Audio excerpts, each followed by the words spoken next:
அனைவருக்கும் வணக்கம். ராதே கிருஷ்ணா. சனி பயிற்சி பலன்கள் வரிசையில் இன்றைக்கு நம்ம பார்க்க போகிறது தனுசு ராசிக்கான பயிற்சி பலன்கள். ஸோ தனுசு ராசி காலபுருஷனுடைய பாக்கிய ராசி, குருவினுடைய ஆண் ராசி, மிகவும் சுபத்துவமான ராசி. தனுர் மண்டலத்தில் இருக்க எல்லா கிரகங்களும் நன்மையே கொடுக்க கடமைப்பட்டதுன்னு சொல்லப்படக்கூடிய அளவுக்கு ஒரு சுபத்துவமான ராசி அப்படின்னே எடுத்துக்கலாம். ஆனால் இவர்களுடைய வாழ்க்கை சுபத்துவமாக மட்டுமே இருக்குமா அப்படின்னு கேட்டால் சற்று போராட்டம் மிகுந்தது. ஏன் அப்படின்னு பார்த்தா, இன்றைக்கு காலகட்டத்தை பொறுத்தவரை பணம் தான் முக்கியம். ஆனால் இவர்களை பொறுத்த வரைக்கும் அறிவு தான் முக்கியம். அறிவாளிகள், நிறைய மார்க் வாங்குற அறிவாளியா இல்லை, அதுவும் உண்டு. ஆனாலும் அனுபவ அறிவு, ஒரு விஷயத்தை தெள்ள தெளிவாக எடுத்து சொல்லக்கூடியவர்கள் தனுசு ராசி, தனுசு லக்னக்காரர்கள். நிறைய டீச்சிங்கில் இருக்கக்கூடியவங்களுக்கு ஏதாவது ஒரு வகையில் தனுசு கனெக்ட் ஆகியே இருக்கும். அவங்களுடைய வேலையை குறிக்கக்கூடிய கிரகம் தனுசில் இருக்கும், அவங்களுடைய பணத்தை குறிக்கக்கூடிய கிரகம் தனுசில் இருக்கும். They are super duper guides for life, for any one. அவங்களுடைய நாலேஜ் ஒரு வேற லெவல் நாலேஜ். நிறைய தனுசு ராசியை சுற்றி வர பெற்ற ஒரு பெண் தான் என்னுடைய தந்தைய தனுசு ராசிக்காரர். ஸோ தனுசு ராசி எப்படி இருக்கும், அவங்க எப்படி பிஹேவ் பண்ணுவாங்க, அவர்களுடைய அறிவினுடைய ஆற்றல் என்ன, ஆழம் என்ன அப்படிங்கிறத நிறைய ஜோதிடம் படிக்கும் பொழுதே நான் கொஞ்சம் தனிப்பட்ட முறையில் எக்ஸ்ட்ரா கேர் எடுத்து படிச்சிருக்கேன் நான். ஸோ அந்த வகையில் தனுசு ராசி என்பது பொதுவாகவே சற்று போராட்டம் மிகுந்த ஒரு ராசி தான். போராட நட்சத்திரத்தை முக்கியத்துவமாக கொண்ட ஒரு ராசி. அது சுக்கிரனுடைய நட்சத்திரம். அவர் 6-11 6 அப்படிங்கிறது வம்பு வழக்கு, கஷ்டங்கள், நோய் நொடி, கடன், இதெல்லாம். 11ஆம் இடம் அப்படிங்கிறது லாபம். இதையெல்லாம் தாண்டி அவர்கள் லாபம் அடைவார்கள் என்பதில் எந்தவித சந்தேகமும் இல்லை. ஆனால் அவர்களுடைய ஃபர்ஸ்ட் ஹாஃப் இப்படி தான் போகும். ஒருத்தர் மூல நட்சத்திரத்தில் பிறந்திருக்காரு அப்படின்னா அவருடைய மிடில் ஏஜில் அவருக்கு ஃபுல்லாகவே சுக்கிரன் தான் தசை நடத்திட்டு இருக்கும். ஸோ இது மட்டும் கொஞ்சம் காம்ப்ளிகேட்டடான ஒரு நட்சத்திரம். ஏன்னா குட்டி சுக்கிரன் கொட்டி கெடுக்கும் அப்படின்னு சொல்லுவாங்க. சுக்கிரன் மட்டும் நல்லா வெல் பிளேஸ்டாக இல்லை அப்படின்னா இந்த மூல நட்சத்திரத்தில் பிறந்தவங்க கொஞ்சம் தடம் மாறி போயிடுவாங்க அப்படின்னு சொன்னால் அது மிகையே அல்ல. ஒன்று. ரெண்டாவது, பூராட நட்சத்திரம் நல்ல நட்சத்திரம். சிறு வயதிலே இவர்களுக்கு சுக்கிரதசை முடிஞ்சிடும். இப்போ சுக்கிரன் முதல் பாதத்தில் பிறந்தவங்களுக்கு மட்டும்தான் கொஞ்சம் சுக்கிரன் நிறைய வர மாதிரி இருக்கும். 2ஆம் 3ஆம் பாதம் பிறந்தவங்களுக்குலாம் 7 வருஷம் 8 வருஷம் 10 வருஷம் அவ்வளோதான் இருக்கும். ஸோ அவர்களுக்கு அந்த டீன்ஸ் வர்றதுக்குள்ளேயே பார்த்தீங்கன்னா சூரிய தசை வந்துடும். சூரியனுடைய தசை பாக்கியாதிபதி தசை, அதெல்லாம் நல்லபடியாக போயிடும். சரி, இப்போ சனி பயிற்சிக்கான விஷயங்கள் அப்படின்னு பார்க்கும்பொழுது இந்த போராடம் இது ஒன்று சொல்லிட்டேன் நான். இது போக உத்திர நட்சத்திரனுடைய ஒரே ஒரு பாதம் மட்டும் இதில் இருக்குது, உத்திராட நட்சத்திரம். சரி, இந்த சனி உங்களுக்கு என்ன கொடுக்க போகிறார் அப்படிங்கிறது 3வது வீட்டிலிருந்து 4வது வீட்டுக்கு டிராவல் ஆக போகிறார். சனி உங்களுக்கு 2, 3 ஆதிபத்தியத்தை குறிக்கக்கூடிய ஒரு கிரகம். குருவோடு சமம் அப்படிங்கிற அளவில் ஒரு வலு இருக்கக்கூடிய ஒரு கிரகம். இவர் உங்களுக்கு எந்த வகையிலும் திருமணஸ்தானத்தோட கனெக்டட் ஆகலை அப்படிங்கிறதுனால திருமண விஷயங்கள்லையோ காதல் விவகாரங்களோ எந்த வித கனெக்டிவிட்டி ப்ராப்ளமும் சனி பயிற்சி கொடுக்க போகிறது இல்லை.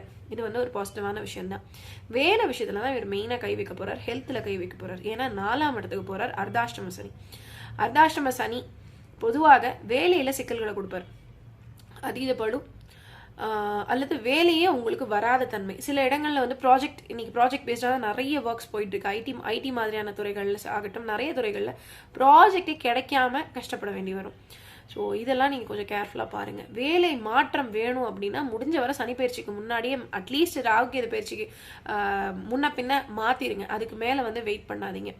குரு 7ஆம் இடத்துக்கு போன செப்டம்பருக்கு பிறகு திரும்ப பாசிட்டிவிட்டி இருக்குது அப்படின்னாலும் அந்த மிட் பீரியடில் நீங்கள் ஒரு 4-5 மாதங்களுக்கு வேலை தேடினீங்கனாலும் கிடைக்காது. ஸோ வேலை மாற்றம் வேணும் அப்படின்னா இதுக்கு முன்னாடியே நீங்கள் பார்த்துக்கணும். அதுக்கு பிறகு உங்களால் அந்த 6 மாதங்களுக்கு ஒரு வேலை போச்சு அப்படின்னா அந்த 6 மாதம் உங்களால் வேலை ஒரு பாசிபிலிட்டியோட ஒரு நல்ல ஒரு அமைப்போட, ஏன்னா அதுக்கப்புறம் நம்ம குடும்பத்திற்கும் நம்மளுடைய பொருளாதார முன்னேற்றத்தை கொடுத்து தான் ஆகணும். ஸோ அது இல்லாமல் போயிடும் அந்த 6 மாதம். ஸோ அந்த வேலை மாற்றம் அப்படிங்கிறதுல மட்டும் கொஞ்சம் காஷனாக இருங்க. அது மிக மிக முக்கியம். அது தவிர்க்கவே முடியாது. அது ஒரு விஷயம். ஹெல்த் ஆல்ரெடி உங்களுக்கு சில இண்டிகேஷன்லாம் தெரிஞ்சிருக்கும். இந்த விஷயம்லாம் பிரச்சனை பண்ணுது, நமக்கு சாப்பாடு ஒத்துக்க மாட்டேங்குது, அல்லது சுகர் ஃப்ளக்சுவேட் ஆகுது, ஹார்மோனல் இம்பேலன்ஸ், லேடிஸ்க்கு பீரியட் சம்மந்தமான பிரச்சனைகள் ஃப்ளக்சுவேட் ஆகுது, கால் சம்மந்தமான பிரச்சனைகள், இது எல்லாமே வந்திருக்கும். ஃபுட்டில் உங்களுக்கு ஒவ்வாமை தரக்கூடிய விஷயங்கள்லாம் கொஞ்சம் கூட பூம் ஆகி உங்களுக்கு இந்த பீரியடில் ஒரு ஹிண்ட் கொடுத்துக்கிட்டு இருக்கும். ஸோ அதை முழுசாக அறவே தவிர்த்து அடுத்த 2.5 வருடங்கள் ஃபுட்டு விஷயத்துலையும் ஹெல்த் விஷயத்துலையும் ரொம்ப காஷனாக இருங்க. இது வரைக்கும் நான் எக்ஸசைஸ்லாம் பண்ணதே இல்லை, ஹெல்த் காஷியஸ்லாம் எனக்கு இல்லை, நான் பாட்டு ஜாலியாக இருப்பேன் அப்படின்னா கொஞ்சம் கொஞ்சம் இந்த பீரியடில் அதுக்கு கொஞ்சம் முக்கியத்துவம் கொடுத்து கொஞ்சம் எக்ஸசைஸ்லாம் நிறைய பண்ண ஆரம்பிங்க. இதுதான் வந்து உங்களுக்கு சனி பீரியடில் காப்பாற்ற முடியும். ரிலேஷன்ஷிப்பில் பிரச்சனை இல்லைங்கிறத தவிர ஹெல்த்து வெல்த்து ரெண்டுலையுமே பிரச்சனை பண்ண போகிறாரு. ஸோ அது ரெண்டுமே லைஃப்னோட ரொம்ப இம்பார்ட்டண்ட்டான ஒரு ஆஸ்பெக்ட். அதுக்கு உங்களோட துணை கூட நிற்பாங்க, அல்லது காதல் வந்து பிரச்சனையாக இருக்காதுங்கிறத தவிர மிச்சம் எல்லாமே கொஞ்சம் காம்ப்ளிகேட்டடாக தான் இருக்குது. ரொம்ப ஒரு ஃபேவரபிளான சனி பயிற்சி உங்களுக்கு இதுன்னு சொல்ல முடியாத ஒரு தன்மை தான். சனி வந்து 10ஆம் பார்வையாக உங்களுடைய லக்னத்தையே பார்க்க போகிறார், அதாவது உங்களுடைய ராசியவே பார்க்க போகிறார். ஸோ அந்த வகையில் பார்த்தீங்க அப்படின்னா நீங்கள் தெரிஞ்சோ தெரியாமலோ பண்ண சின்ன சின்ன தப்புக்கெலாம் இப்போ பழி எடுப்பார். வேலை விஷயத்தில், மெயினாக ஹெல்த் விஷயத்தில். ஹெல்த்தில் நீங்கள் வந்து சரியாக சாப்பிடாம தூங்காமல் ஒரு நல்ல லைஃப் ஸ்டைல் இல்லாமல் இருந்தீங்கன்னா அதுலலாம் இப்போ கஷ்டப்பட்டுட்டு இருப்பீங்க. அதுக்கெல்லாம் போய் ஹாஸ்பிட்டல் செலவு பண்ணுவீங்க. ஸோ அதெல்லாம் பார்த்துக்கோங்க. வீடு வந்து ஒரு வாங்கணும் அப்படின்னு நினைக்கிறவங்களுக்கு ஒரு சுமூகமான ஒரு அமைப்பில் வீடு வாங்க முடியாது, அல்லது வீடு வாங்கி உள்ளே போன உடனே வேறு இடத்துக்கு மாற்றியே ஆகணுங்கிற மாதிரியான அமைப்பில் வெளியே தள்ளி விட்டுருவார். ஸோ அதனால் அந்த மாதிரி பிளான்ஸ் இருந்ததுன்னா உங்களோட சுயஜாதகத்தில் சனி நல்ல வெல் பிளேஸ்டாக இருந்து, குரு நல்ல வெல் பிளேஸ்டாக இருந்து, நல்ல தசாபுக்திகள் நடந்தால் மட்டும் வேலைக்கான கடனுக்குள்ளே போங்க. இல்லைன்னா இப்போ போகாதீங்க. நீங்கள் வீடு வாங்கி உள்ளே போன நேரம் உங்களை இடம் மாற்றி விட்டுருவாரு. சும்மா வட்டி கட்டிட்டு வேறு யாருக்கோ வாடகை கொடுத்துருக்கோ இல்லை சும்மா பூட்டி வைக்கிறதுக்கோ மாதிரி இருக்கும். அந்த வீட்டிலேருந்து பெரிய வருமானமும் இந்த வீடில் உங்களுக்கு வராது. ஸோ அதனால் வீடு வாங்குற பிளான் இருந்ததுன்னா எய்தர் நீங்கள் வந்து நான் முடிச்சிட்டேன் என்ன பண்ணட்டும் அப்படின்னா மார்ச் மாதத்துக்குள்ளே கிரையத்தை முடிச்சிருங்க. அட்லீஸ்ட் எண்டு டு எண்டு மேக்குள்ளே, அதாவது சித்திரை பிறக்கிறதுக்குள்ளே முடிச்சிருங்க. மேக்ஸிமம் பங்குனிக்குள்ளே முடிச்சிருங்க. இல்லையா வெயிட் பண்ணி வைகாசி இல்லை குரு பெயர்ச்சி வந்த பிறகுதான் ஓரளவுக்கு பரவாயில்ல. என்னோட அட்வைஸ் 2026க்கு அப்புறம் வாங்குங்க. 2026ல் சனி மாறி இருக்க மாட்டார், பட் குரு உச்சமாகி பாக்கிய குரு பார்த்துருவார் 4ஆம் இடத்து. ஸோ அதனால அப்போ உங்களுக்கு ஃபேவரபிளாக அமையும். 27க்கு அப்புறம் இட்ஸ் வெரி ஐடியல். உங்களுக்கு ஜாதகத்தில் தசாபுக்திகள் ஹெல்ப்ஃபுல்லாக இல்லைன்னா இருந்தது அப்படின்னா தாராளமாக நீங்கள் மூவ் பண்ணலாம். அது உங்களுடைய பர்சனல் அஸ்ட்ராலஜிட்ட கேட்டுட்டு முடிவு பண்ணுங்க. உங்களுடைய நாலேஜை முடிஞ்ச அளவுக்கு இந்த பீரியட்ல பரிகாரமாக வெளியில் நிறைய கொடுத்துக்கிட்டே வாங்க. அதுதான் உங்களுடைய ஜாதகத்தை பொறுத்தவரை உங்கள் தனுசு ராசிக்கு முக்கியமான விஷயம். ஏன் பார்த்தீங்க அப்படின்னா உங்களுடைய நாலேஜ் வந்து தேக்கி வைப்பதற்காக நீங்கள் பிறந்தவர்கள் அல்ல. தனுசு ராசி தனுசு லக்னமாக இருந்தாலும் இதே தான். இப்போது உங்களுடைய knowledge is suppose to flow everywhere. நீங்கள் வந்து உங்கள் வீட்டில் மட்டும்தான் உங்களை ரெகனைஸ் பண்ணியிருக்க மாட்டாங்க. இவன் இவ்வளோ பெரிய அறிவாளி, இல்லை இந்த பொண்ணுக்கு இவ்வளோ விஷயம் தெரிஞ்சிருக்கு அப்படிங்கிறது உங்கள் வீட்டில் பர்டிகுலராக உங்கள் பார்ட்னரும் உங்கள் அம்மாவும் புரிஞ்சிக்க மாட்டாங்க. பட் மற்றவர்கள் எல்லாருக்குமே உங்களோட நாலேஜ் என்னன்னு தெரிஞ்சிருக்கும், உங்களுடைய அறிவாற்றல் என்னன்னு தெரிஞ்சிருக்கும். ஒரு மடை திறந்த வெள்ளம் மாதிரி உங்களால் பேச முடியும். அதாவது என்னன்னா guidance is very very important in many people's life at crucial points. அந்த டைமில் அவங்களுக்கு அந்த கைடன்ஸ் நீங்கள் கொடுத்த கைடன்ஸ்னால அவங்களுடைய வாழ்க்கை மாறி இருக்கும். இது உங்களை சுற்றி இருந்த பல பேருக்கு நீங்கள் செஞ்சுருப்பீங்க.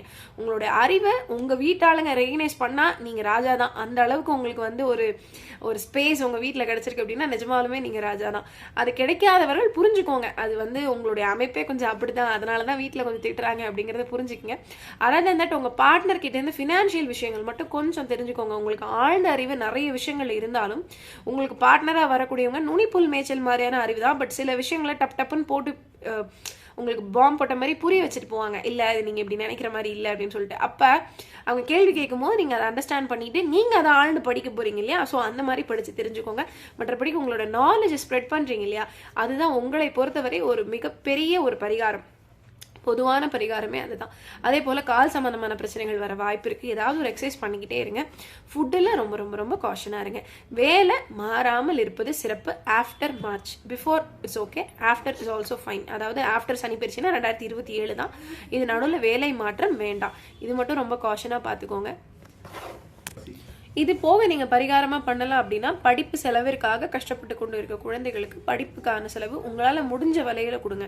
அதாவது நம்ம என்றைக்குமே பரிகாரமாக ஒரு விஷயம் சொல்கிறோம் அப்படின்னா ஒரு அன்னதானம் பண்ணுங்கன்னு சொல்கிறோன்னா ஒரு 1000 பேருக்கு சாப்பாடு போட்டாலும் அன்னதானம் தான், 10,000 பேருக்கு சாப்பாடு போட்டாலும் அன்னதானம் தான், 100 எறும்புக்கு கைப்பிடி அரிசி உங்கள் சாப்பாட்டில் நீங்கள் வச்சுருக்கிறத எடுத்து போடுறதும் அன்னதானம் தான். உங்களுடைய நிலை அறிந்து கொடுக்கணும் அப்படிங்கிறதா அதில் முக்கியம். அது உங்களுக்கு தெளிவாக புரிஞ்சிருக்கணும். உங்களுடைய பொருளாதாரத்தை கஷ்டப்படுத்திக்கிட்டு எந்த பரிகாரமும் வரணும்னு அவசியம் இல்லை. ஆனால் அந்த பரிகாரம் உங்களுடைய மனசார நீங்கள் செய்யணும். என்னால் வந்து 10,000 பேர் கூட அன்னதானம் கொடுக்க முடியும், ஆனால் நான் ஒரு பிடி கையை அரிசி எடுத்து எறும்புக்கு போடுறேங்கிறது பரிகாரம் ஆகாது. ஸோ உங்களுடைய மனசு நிறைய மற்றவர்களுக்கு செய்யணும். இது வந்து படிப்பு விஷயத்தில் உங்களுக்கு சொல்லியிருக்கேன் நான். ஸோ அந்த வகையில் அது பண்ணுங்கள். வேலை விஷயத்தில் பாஸ் கிட்ட மட்டும் கொஞ்சம் காஷனாக இருங்க. முடிஞ்சதுன்னா ரிப்போர்ட்டிங் வந்து டிரெக்ட் பாஸ் இல்லாமல் வேறு கொஞ்சம் தள்ளி இருக்கக்கூடிய பாஸ் கிட்ட வாங்கிக்கிட்டீங்க அப்படின்னா அடுத்த 2 வருஷம் கொஞ்சம் காமாவே சேஃபர் சைடில் இருந்துக்கலாம். ஸோ இதெல்லாம் தனுசு ராசிக்கான இந்த வருட சனி பயிற்சிக்கான பலன்கள் ஹெல்ப்ஃபுல்லாக இருக்குன்னு நம்புகிறேன். நம்மளோட கிருஷ்ணமயா ஜோதிடம் சேனலுக்கு இது வரைக்கும் நீங்கள் சப்ஸ்கிரைப் பண்ணாமல் இருந்தீங்கன்னா சப்ஸ்கிரைப் பண்ணுங்கள். நிறைய விஷயங்களை பேசவிருக்கிறோம், தெரிந்து கொள்ளவிருக்கிறோம். கொஞ்சம் ஜோதிட பாடமாகவே இது உங்களுக்கு சில வகைகளில் இருக்கக்கூடும். என்னை பொறுத்த வரைக்கும் ஒரு வீட்டில் ஒருத்தருக்காவது ஒரு பேசிக் அஸ்ட்ராலஜி தெரிஞ்சிருக்கணும், வீட்டில் இருக்கவங்களுக்கு கைட் பண்ணுறதுக்கு. ஏன்னா இது வந்து இட்ஸ் பியூர் சயின்ஸ். ஸோ அந்த வகையில் நீங்கள் கொஞ்சம் தெரிஞ்சுக்கிட்டீங்க அப்படின்னா உங்களுடைய குடும்பத்திற்கு ஒரு எங்கேயாவது ரெட் ஃப்ளாக் காட்டணும்னா காட்டுற அளவுக்கு உங்களுக்கு விஷயம் தெரிஞ்சிருந்தா போதும். அதை விட கொஞ்சம் அதிகமாகவே இந்த சேனலில் நீங்கள் தெரிஞ்சுக்க முடியும். ஸோ அதுதான் நம்மளுடைய நோக்கம். ஸோ தொடர்ந்து நம்மளுடைய சேனலை பாருங்கள், சப்ஸ்கிரைப் பண்ணுங்கள். உங்களுடைய நண்பர்கள் இருந்தாங்க அப்படின்னா அவங்களுக்கும் அவர்களுடைய ராசிக்கான பலன்களை ஷேர் பண்ணி விடுங்க. புத்தாண்டு பலன்கள் கேட்டிருந்தீங்க. நான் வந்து புத்தாண்டு பலன்கள் லைவ் பண்ணும்போது ஃபுல்லாக சொல்லியிருந்தேன். அதற்கான பலன் வீடியோ ஆல்ரெடி போட்டிருக்கோம். நியூ இயர் டைமில் இன்னொரு வீடியோவும் கண்டிப்பாக வெளிவரும். ஸோ புத்தாண்டு பலன்கள் பார்க்காம இருந்தீங்கன்னா அந்த லைவ் வீடியோ பாருங்கள். 1 மணி நேரம் 1.5 மணி நேரம் வீடியோ. அதில் 1 மணி நேரம் முழுவதுமாக 12 ராசிக்குமான 2025 பலன் மட்டும் சொல்லியிருக்கேன். இப்போ சொல்லியிருக்கிறது வந்து சனி பெயர்ச்சிக்கான 2 வருடத்திற்கான பலன். ஸோ இதெல்லாமே உங்களுக்கு ரொம்ப ஹெல்ப்ஃபுல்லாக இருக்கும்னு நம்புகிறேன். மேலும் பேசுவோம். நன்றி, வணக்கம், ராதே கிருஷ்ணா.